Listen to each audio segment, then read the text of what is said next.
And I think this is really where our skill set as both physiotherapists and strength and conditioning coaches comes to the fore.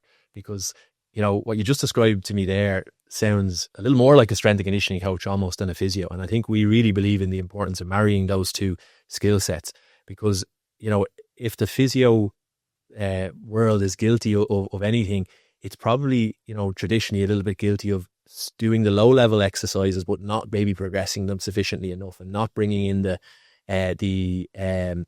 tenets of strength and conditioning, which is to load the body appropriately with heavy enough load and to progress it. And as you said, Mike, it is that idea of starting to ask the question of how good is good enough? Because again, we've probably seen it a million times. I know I have. I see it every week.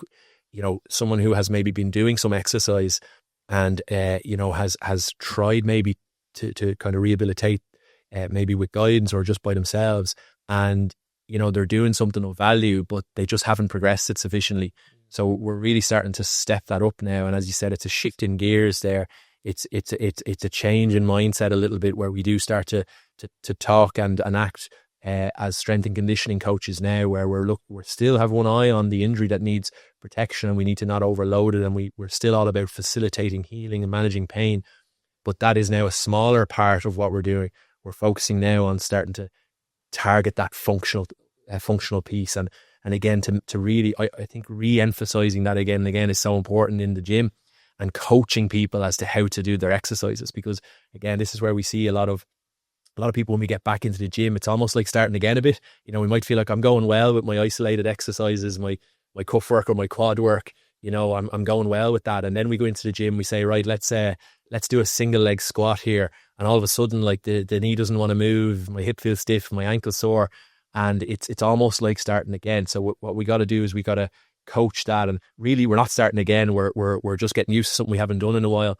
And quite often, I think there can be a little bit of discomfort with those movements. And what do we see around discomfort? Well, we generally see a pattern of avoidance, where people will maybe adopt a compensatory pattern. I'll give you an example with a squat.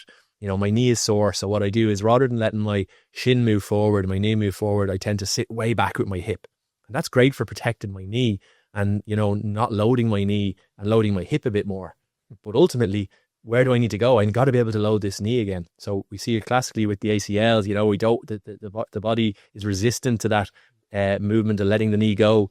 And so this is a phase where we're starting it'll take the path of least resistance. It will, absolutely. And also, our body kind of tends to be resistant and guarded and protective here. Subconsciously, we don't even know we're doing it, but we're avoiding it.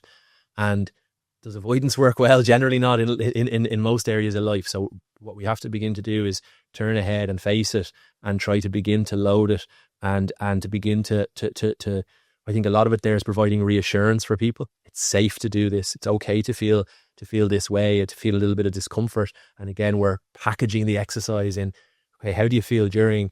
It's a little bit of discomfort, but am I okay afterwards and fine tomorrow and my next session is better? Brilliant, let's keep going.